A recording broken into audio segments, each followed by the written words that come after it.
Being in Singapore and being the foodies that we are, we of course had to try out a lot of the local cuisine here in Singapore. From hawker food to Michelin food, there's, a strong Chinese population, Malay, Indian. There's so many different food cultures and histories present in Singapore that it's just been such an interesting time exploring them all. One of the ones that we had been hearing about a lot is this place called Candlenut. It's the world's first peranakan Michelin star. Basically, in Singapore and Malaysia, peranakan refers to this ethnic group that is descended from like Straits Chinese, so southern Chinese immigrants to Singapore, Penang, Malacca, and that's kind of formed, and they have their own history and their own food culture. And Candlenut is just really interesting because it's taking like this local cuisine, what you wouldn't necessarily think of when you think of like fancy Michelin food, and elevating it to that level. We went for dinner and we're just so fascinated by all of the flavors. There were some spice aspects. We noticed that a lot of the food here in Singapore has just that little kick to it, even in fine dining spaces. And in New York, we never really found that. I think oftentimes people are scared to play with spice a little bit because it is, it's not controversial, but I think people that don't like spice really don't like spice. I don't really like spice, but dating Hans has taught me to, incorporate it a little bit more, and I'm definitely getting it more involved in the food that I eat, and I do appreciate it. Now I find myself even wanting to add spice to things, but I think that there is a camp that is very opposed to spice, and the argument is that if you like spice, you can just add it. But with prefix menus and, set menus, it's a little bit risky to put something on that's quite spicy because you can't change it, and you don't know how diners will necessarily receive it. But we were really glad to have tasted things like this and to have this authentic experience at Candlenut.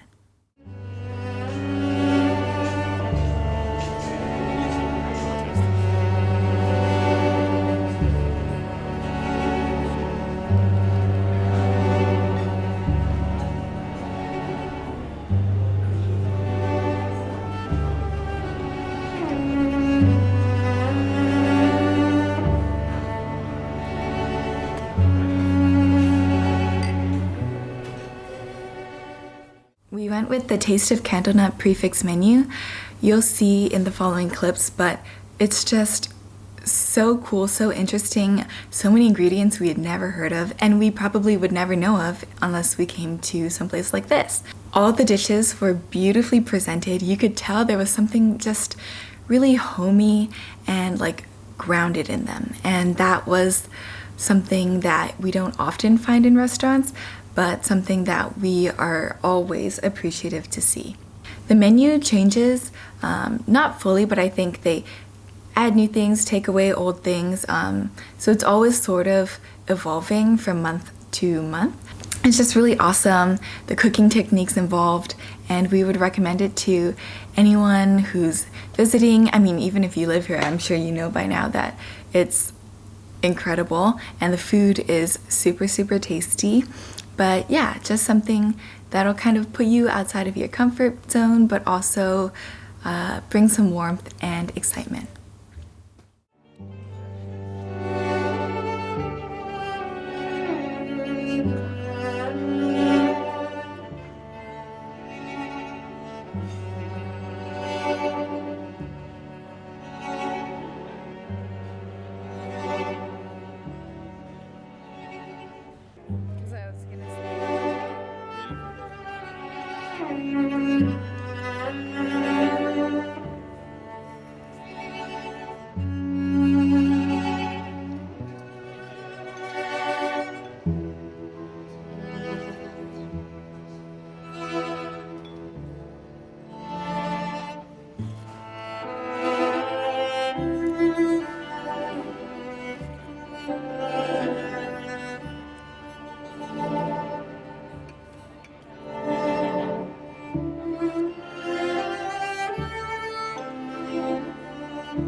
Up next, of course, we had to do a little hawker food crawl. Everyone had been telling us to go to Maxwell Food Center, and since it's really close by to us, we just walked over for dinner one night. We began with Tian Tian Hainanese chicken rice, which is basically like the it stall of Maxwell Food Center. Apparently, Anthony Bourdain came here and said that the rice was so good you could just eat it by itself. And yeah, basically the queue was super long, so be prepared to wait. We also decided to go to the stall across the way that sold char kway teow. Char is Hokkien for stir fry, and then kway teow refers to that white, long, flat noodle. They also sold white and black carrot cake, which is basically radish cake. So I'm not really sure why they call it carrot cake, but the white version uses an egg to form sort of like an omelet crust on top, and then the black version uses a sweet, almost molasses-like syrup to make it sort of soy saucy, and it's all beaten together. While I was waiting in line for that, Hans went and got us some mee goreng, and yeah, it was such a bright red color. I had never seen anything like it, but it was super tasty. Everything was prepared really quickly. It was super cheap. I can definitely see why locals decide to eat out more than prepare their own food at home. We literally ate everything clean. And yeah, after dinner, we decided to take a quick walk to a nearby dessert place because, Southeast Asia has some amazing desserts. We had a glutinous rice and a custard that we had never tried before, but really good.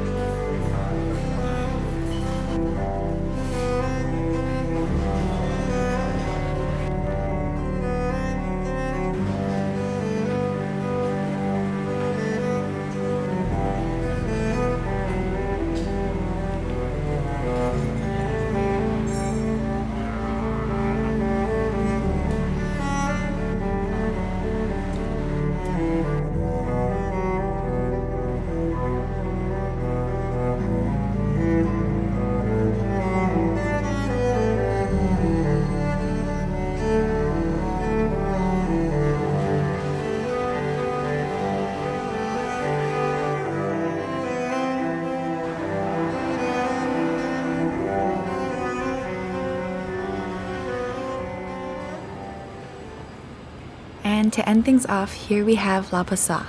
It's another food center, and every night from 7 p.m. onwards, they have this massive outdoor satay festival of sorts.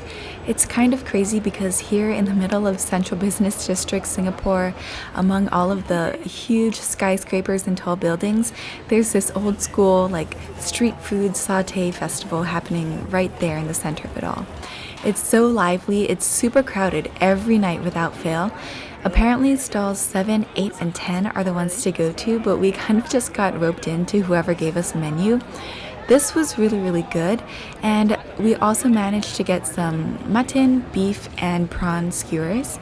They were a little more pricey since La Pasa is a little more touristy than other places, but yeah, it was a great experience to have, and we had a great night.